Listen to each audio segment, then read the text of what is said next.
सुनील वेलणकर.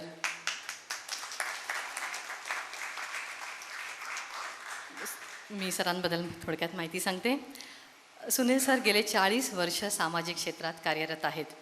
शिवसेनेचे माजी महापौर चंद्रकांत पडवळ व आमदार विलास अवसड, दिनकर झारापकर, अरविंद नेरकर यांच्या समवेत गिरगावातील अनेक सामाजिक उपक्रमांमध्ये त्यांनी महत्त्वाची जबाबदारी पार पाडली. गिरगावातील चित्तपावन कोकणस्थ ब्राह्मण संघ येथे कार्यकारिणी सदस्य म्हणून 12 वर्ष काम केलं. पण हे गिरगावकर कधी गोरेगावकर झाले हे त्यांनाही कदाचित लक्षात आलं नसेल. हा गोरेगावमध्ये आल्यानंतर 2002 पासून मौज प्रकाशनगृह यांच्या सहाय्याने पांडुरंगवाडी येथे गेले 15 वर्ष 4 दिवस मौजेचे हा सांस्कृतिक गप्पा व भव्य पुस्तक प्रदर्शन याचे यशस्वी आयोजन त्यांनी केले.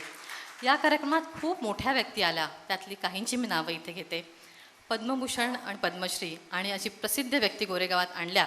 यात नाव आहे मंगेश पाडगावकर, रत्नाकर मतकरी, अशोक नायगावकर, किशोर कदम, सलील कुलकर्णी, कौशल इनामदार, अश्विनी भिडे देशपांडे, श्रुती सडोलीकर, संगीतकार खय्याम, शंकर महादेवन, स्वानंद किरकिरे, साधना सरगम, तौफिक कुरेशी, डॉक्टर श्रीराम लागू, डॉक्टर विजया मेहता, अमित सयानी, महेश मांजरेकर, विजय केंकरे, दिलीप प्रभाळकर अशी बरीच नामावली आहे.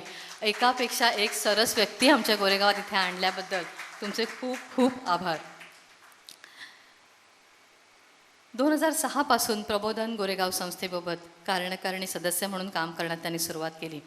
मागील 8 वर्ष संस्थेचे प्रमुख कार्यवाह म्हणून त्यांनी काम पाहिले. मागील 2014 प्रबोधनने डायलिसिस सेंटर सुरू करण्याचा निर्णय घेतला आणि त्याची संपूर्ण जबाबदारी संस्थापक श्री सुभाष देसाई यांनी सुनील वेलणकर यांच्यावर सोपवली. या उपक्रमासाठी वेलणकरांनी ₹1.25 कोटी इतका निधी देणगी स्वरूपात संस्थेसाठी जमवला. आता या उपक्रमाला 10 वर्ष झालेली आहेत. 10 वर्ष यावर्षी पूर्ण होत आहेत. आजपर्यंत येथे 67,590 डायलिसिस रुग्णांना देण्यात आले आहेत. किती मोठी गोष्ट आहे ही रुग्णसेवेची. 2016 साली अखिल भारतीय स्थानिक स्वराज्य संस्था, पंकज उदास फाउंडेशन व श्री सुभाष देसाई यांच्या संयुक्त विद्यमाने ₹1 कोटी खर्चून मुंबई महानगरपालिकेच्या 480 शाळांमधून 36,000 मुलींची ॲनिमिया टेस्ट 3 महिन्यात पूर्ण केली आहे. ज्या योगे ॲनिमिया झालेल्या मुलांना उपचार देण्यात आलेले आहेत. ही झाली त्यांची संस्थांबद्दलची म्हणजे सोशल लाईफबद्दलची माहिती. पण जर त्यांच्या व्यावसायिक कार्यक्षेत्राबद्दल म्हणायला गेलात तर 30 वर्ष त्यांनी उद्योजक बिझनेसमॅन म्हणून प्रिंटिंग आणि ॲडव्हर्टायझिंगच्या क्षेत्रात ते मुळात कार्यरत आहेत. सुनील सर, तुमचे खूप खूप अभिनंदन आणि खूप आभार. आम्हाला खरंच अभिमान आहे. प्रत्येक वेगवेगळ्या क्षेत्रातल्या व्यक्ती आज इथे आहेत. मी सुनील सरांचा सत्कार करण्याची विनंती करते. प्रसाद शाल आणि मोमेंटो देतील आणि संतोष वासकर त्यांना पुष्पगुच्छ देतील.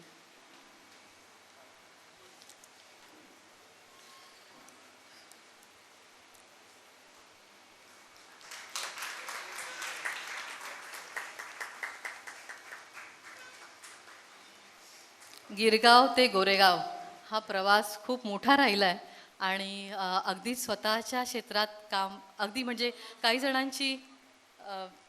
जणांचं आपलं चौकट ठरलेली असते. आपली नोकरी, आपलं घर, आपला व्यवसाय, आपलं कुटुंब. पण यापुढेही जाऊन काही व्यक्ती सामाजिक क्षेत्रासाठी, कधीतरी मेडिकल गोष्टींसाठी काम करणारे असतात.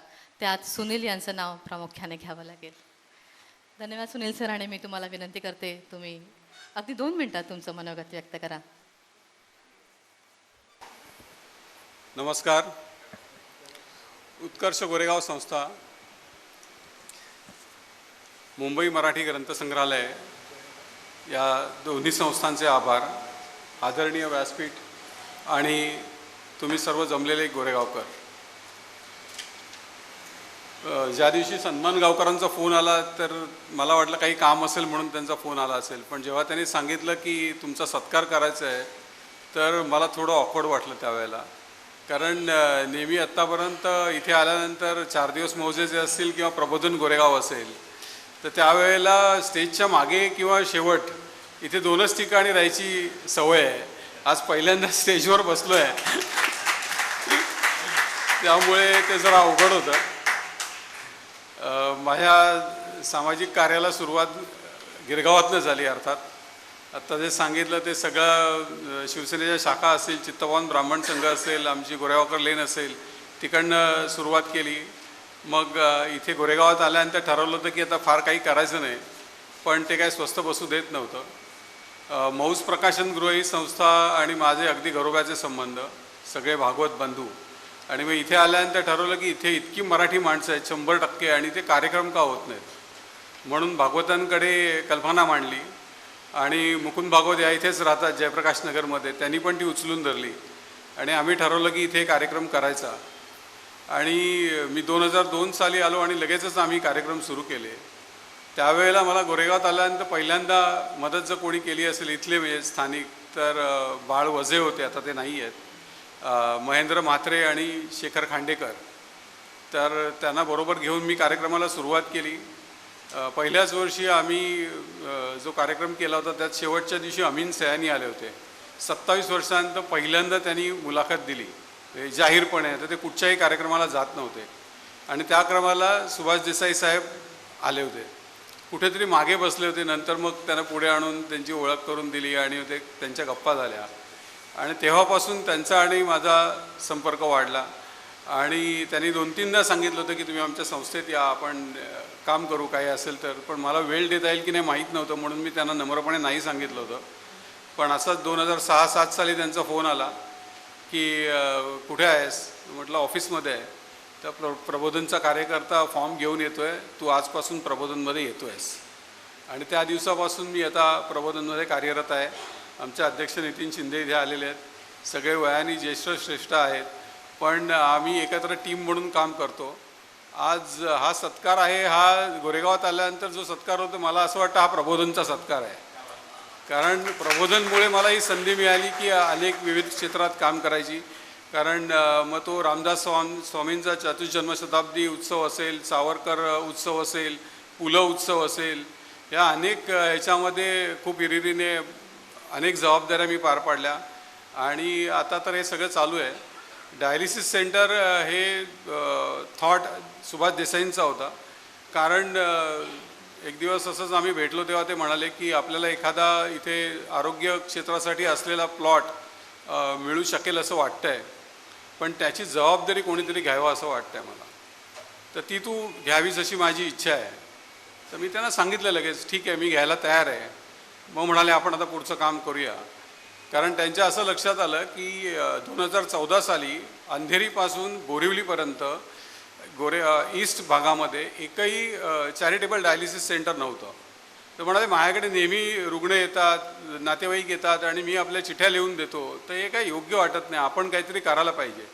अर्थात आम्हाला एक पहिल्या दिवशीपासून माहिती होतं की यामध्ये संपूर्ण तोटाच आहे, त्याच्यात 1 रुपयाही आम्हाला मिळणारच नाही आहे. पण ऑन द कॉन्ट्री 3 ते 4 लाख रुपये किंवा 7 लाख रुपये हा महिन्याचा खर्च असेल. ही खूप मोठी रक्कम होती. पण प्रबोधननी हे ठरवलं, सर्व कमिटीनी मान्य केलं आणि त्याप्रमाणे आम्ही पुढे वाटचाल केली. कर्मधर्म सहयोगाने माझे जे स्वतःचे कॉन्टॅक्ट्स होते त्याच्यामधनं मी एवढा निधी उभा करू शकलो. पण निधी उभा करणं खूप सोपं होतं, कारण सुरुवात करायला बरेच लोक येतात. तो आज 10 वर्ष चालू राहणं, आज 67,000च्या वरती जे डायलिसिस झाले आहेत, तर तुम्हाला कल्पना यावी म्हणून सांगतो, यात आजपर्यंत प्रबोधनचे कमीत कमी 5 ते 5.5 कोटी रुपये खर्च झालेले आहेत. आणि हे निव्वळ आम्ही लोकांना बरं वाटावं. कारण आज जेव्हा माझ्याकडे रुग्ण येतो त्यावेळेला तो एकटा रुग्ण दिसत असला तरी त्याचं अख्खं कुटुंब असतं आणि ते कुटुंब सफर होत असतं एका माणसामुळे. एव्हरी ऑल्टरनेट डे त्यांना डायलिसिस घ्यायचं आहे, हे खूप कठीण आहे. आणि आम्ही जो इथे डायलिसिस देतो, अनेक लोक इथे आहेत की ज्यांनी डायलिसिस सेंटरला भेट दिली आहे, तर त्यांना माहिती आहे की आपण A+ कॅटेगरीमध्ये आहोत. म्हणजे अगदी अंबानी आणि हिंदुजाच्या तोडीच्या वरचं आपण डायलिसिस आणि सेवा देतो. तिथे आपण कसलेही इंजेक्शन, त्यानंतर त्यांची औषधं लागतात याचे पैसे घेत नाही. तर असं सगळं कार्य सुरू आहे आणि धन्यवाद तुम्ही माझा सत्कार केला. यात अजून एक गोष्ट सांगावीशी वाटते की काही दिवसापूर्वी माझ्याकडे डॉक्टर अश्विन सामंत आणि डॉक्टर सिद्धार्थ गावस्कर आले होते की फोन आला मला भेटायचं आहे. म्हटलं या. तर ते आल्यानंतर त्यांनी सांगितलं की डॉक्टर जगदीश सामंतांचं महालक्ष्मी हॉस्पिटल म्हणून अर्नाळ्याला आहे आणि तिथे त्यांची इच्छा होती की आपण डायलिसिस सेंटर सुरू करावं. तर त्यासाठी आम्हाला तुझी मदत हवी आणि तू ते आमच्याबरोबर येऊन कर. मी लगेच त्यांना होकार दिला आहे आणि आता ते सेंटर साधारण त्याचा दुसरा मजला बांधून झालेला आहे. त्यातली तिथली सगळी जी व्यवस्था असेल, त्याची इक्विपमेंट्स असतील, डॉक्टर्स असतील, हे सगळं व्यवस्था बघण्यासाठी अश्विनला आणि सिद्धार्थला मी मदत करतो आहे आणि हे असं कार्य कायम चालू राहील. धन्यवाद.